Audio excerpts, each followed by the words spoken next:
Supreme court में हम जाने वाले हैं, तब ये लोग प्रेशर में रिपोर्ट निकाल रहे हैं। फेडरेशन के अध्यक्ष ही ऐसे शोषण करते रहेंगे तो किसके पास शिकायत लेके जाए खिलाड़ी।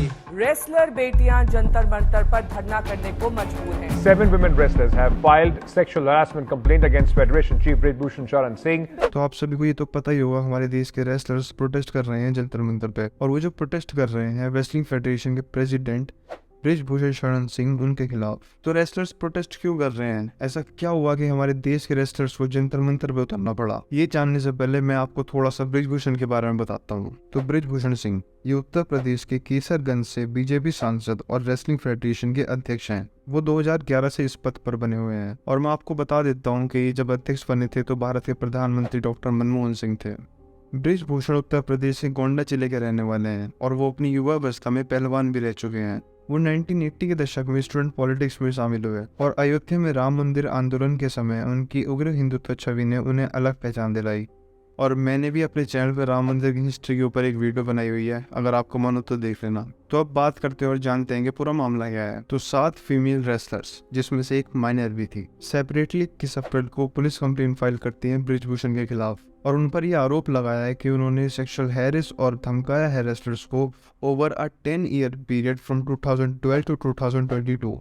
तो ये जो 7 वुमेन रेसलर्स हैं जिन्होंने कंप्लेंट फाइल की, इनकी आइडेंटिटी रिवील नहीं की गई है। हालांकि 3 रेसलर्स जो सबसे आगे हैं सिंस जनवरी, वो है Olympic bronze medallist Sakshi Malik and Bajrang Punia, और world medallist Vinish Phogat.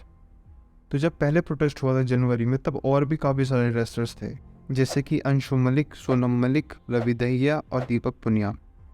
But जो अब प्रोटेस्ट हुआ उसमें सिर्फ साक्षी, विनेश और बजरंग पुनिया थे। तो रेसलर्स ने बृजभूषण पर क्या क्या आरोप लगाए हैं? रेसलर्स ने WFI के कामकाज में फाइनेंशियल मिसमैनेजमेंट और मानहानि का आरोप लगाया है, लेकिन सबसे गंभीर आरोप सेक्सुअल हैरेसमेंट का रहा है। जो कंप्लेंट्स हुई हैं उसमें 2012 से लेकर 2022 तक की घटनाओं के ऊपर हुई है, और इनमें दावा किया गया है कि उनमें से कुछ जो बृजभूषण का ऑफिशियल MP बंगलो है नई दिल्ली में, उसमें और भारत और विदेश में टूर्नामेंट के दौरान हुई है। और ट्यूसडे को सुप्रीम कोर्ट में कहा गया है कि जिनने कंप्लेंट की गई है उनमें से एक माइनर भी है। स्पोर्ट्स मिनिस्ट्री द्वारा इंडियन ओलंपिक एसोसिएशन को मंडे को भेजे गए लेटर के अकॉर्डिंग रेसलर्स ने न केवल बृजभूषण बल्कि फेडरेशन के और भी अधिकारियों और कोचेस पर भी आरोप लगाए हैं, जिनकी आइडेंटिटी अभी तक कंफर्म नहीं हुई। और इसके अलावा रेसलर्स ने बृजभूषण पर आपराधिक धमकी देने का भी आरोप लगाया। तो प्रोटेस्टिंग रेसलर्स की मांग क्या है?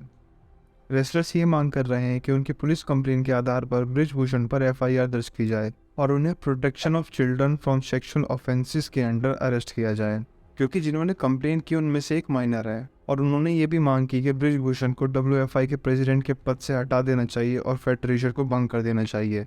और मैं आपको बता दूं कि फ्राइडे को, मतलब 28 अप्रैल को, दिल्ली पुलिस ने 2 FIR रजिस्टर कर ली हैं बृजभूषण के खिलाफ। और सोर्स के मुताबिक पहली FIR माइनर रेसलर के एलिगेशन से संबंधित थी और पॉस्को एक्ट के तहत दर्ज की गई थी, और दूसरी FIR वुमेन रेसलर्स की कंप्लेंट्स के आधार पर दर्ज की गई थी, जिनका नाम सिंह और तोमर बताया जा रहा है। अगर आरोप 10 साल पुराने हैं तो अब सामने क्यों आए हैं? तो जनवरी में जब रेसलर्स ने अपना विरोध शुरू किया था, तो प्रोटेस्टिंग ग्रुप के एक मेंबर ने बताया कि विनीश फोगाट को कई यंग वुमेन रेसलर्स के फ़ोन आए, जिन्होंने लखनऊ में नेशनल कैंप में अनसेफ इन्वायरमेंट के बारे में आशंका व्यक्त की। उन कॉल्स के बाद विनीश, साक्षी और बजरंग ने आपस में बात की और फैसला किया कि बृजभूषण और सेक्सुअल हैरेसमेंट में शामिल कोचेस को बाहर बुलाया जाए। तो WFI ने प्रोटेस्ट का जवाब कैसे दिया? तो बृजभूषण ने सेक्सुअल हैरेसमेंट के आरोपों को खारिज कर दिया। तो जनवरी में उन्होंने कहा अगर वो दोषी साबित होते हैं तो वो फांसी पे भी चढ़ने के लिए तैयार हैं। और सैटरडे में उन्होंने कहा कि वे निर्दोष हैं और वो जांच का सामना करने के लिए तैयार हैं।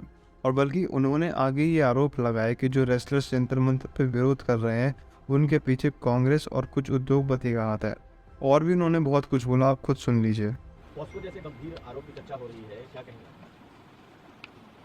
देखिए, मुझे न्यायपालिका पर भरोसा है, जांच पर भरोसा है, देश के अंदर जो न्याय देने की प्रक्रिया है उस पर भरोसा है।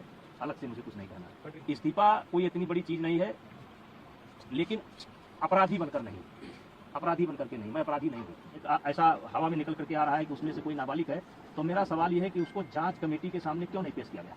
पहले इनकी मांग थी FIR की जाए, चलिए भाई इनकी मांग स्वीकार हो गई, अब FIR हो गई। अब इनको चाहिए, आप कहते हैं कि जेल के अंदर होना चाहिए, सारे पदों से इस्तीफा देना चाहिए। तो ये जो मेरे पास, मैं लोकसभा का सदस्य हूँ, ये पद मुझे दिनेश फोगाट की कृपा से नहीं मिला है, हमारे क्षेत्र की जनता ने मुझे दे रखा है। ब्रिजभूषण ने बीबीसी को इंटरव्यू देते हुए और भी कुछ बातें कही, सुनिए। ये आरोप जब लगाया था, अच्छा होता कि वो किसी का नाम लेकर के आते। कौन है, समय क्या है, तारीख क्या है, कहाँ पर हुआ और प्रूफ। एक सरसरी निगाह में आपने कोचों से लेकर के और सारे फेडरेशन पर आरोप लगा दिया। आपने साई के कैंप को ऐसे जैसे बता दिया कि जैसे वहाँ एक भी धंधा होता हो। मैंने तो बता दिया मेरे खिलाफ साजिश है, राजनीतिक साजिश है, क्योंकि देश में इस समय मेरा कद बढ़ रहा था। अभी महाराष्ट्र में मैं गया था, लाखों लोगों ने मेरा स्वागत किया था। मेरे जन्मदिन पर 2.5 लाख लोग यहाँ पर आए थे, इसी जगह पर 2.5 लाख लोग आए थे। तिल रखने की जगह नहीं है। और इसमें मुख्य साजिश जो है कांग्रेस की है, एक उद्योगपति का हाथ है। ये टॉपिक बहुत सेंसिटिव है। हमारे देश के ऑलमोस्ट सभी खिलाड़ी रेसलर्स के सपोर्ट में हैं, और सिर्फ खिलाड़ी ही नहीं, एक्टर्स भी और आम जनता भी रेसलर्स के सपोर्ट में है। और हाँ, हम ये भी इग्नोर नहीं कर सकते कि ब्रिजभूषण पे कई क्रिमिनल चार्जेस हैं, और उन्होंने खुद भी कन्फेस किया है कि उनसे एक मर्डर भी हुआ है। और हमारा हाथ और इनका हाथ दोनों आपस में मिला हुआ था और बातचीत चीत ही कर रहे थे, दोनों हाथ मिलाए हुए। तब तक एक रंजीत सिंह हरैया के आए और उन्होंने आसमानी फायर कर दिया अपना जैसे भौकाल बनाने के लिए, बिना सोचे समझे। और फिर जैसे उन्होंने फायर किया तैसे मैंने देखा कि मेरे बगल में, मैं देखा भी नहीं था कि रविंदर भी आ गया। रविंदर को मैं 3 बार यहाँ मना किया था कि आपको नहीं जाना है, जहाँ गोंडा जाइए। डांटता था, मैं जूनियर थे, डांटता था कि जाओ उधर। तो तब तक मुझे पटाख से आवाज आई, तो मैंने देखा कि रविंदर को गोली लगी है। और मेरे जीवन में मेरे हाथ से एक हत्या हुई है। लोग जो कुछ भी कहें, मैंने एक हत्या की है। रविंदर को जिस आदमी ने मारा है, मैंने हाथ छुड़ा करके और उसको तुरंत राइफल से उसके पीठ पर रख करके मार दिया और मर गया। देखो, कौन सही है कौन गलती मुझे नहीं पता, और बल्कि अभी किसी को भी नहीं पता। हम बस सपोर्ट कर सकते हैं। आपको रेसलर्स को सपोर्ट करना है, आप रेसलर्स को कीजिए, और अगर ब्रिजभूषण को सपोर्ट करना है, आप उसको कीजिए। और देखो, कौन सही है कौन गलत, इसका फैसला तो अदालत ही करेगी। मेरा ये वीडियो बनाने का सिर्फ ये मोटिव था कि मैं आपको ओवरव्यू दे दूं कि हुआ क्या है, कि क्यों रेसलर्स प्रोटेस्ट कर रहे हैं। और शायद आपको इस वीडियो से काफ़ी अच्छे से समझ आ भी गया होगा। तो अगर आपको ये वीडियो थोड़ी सी भी इन्फॉर्मेटिव लगी तो लाइक कर देना। अगर आपकी कोई राय है या फिर आप कुछ बोलना चाहते हो तो नीचे कमेंट बॉक्स में ज़रूर लिखना। मिलते हैं नेक्स्ट वीडियो में।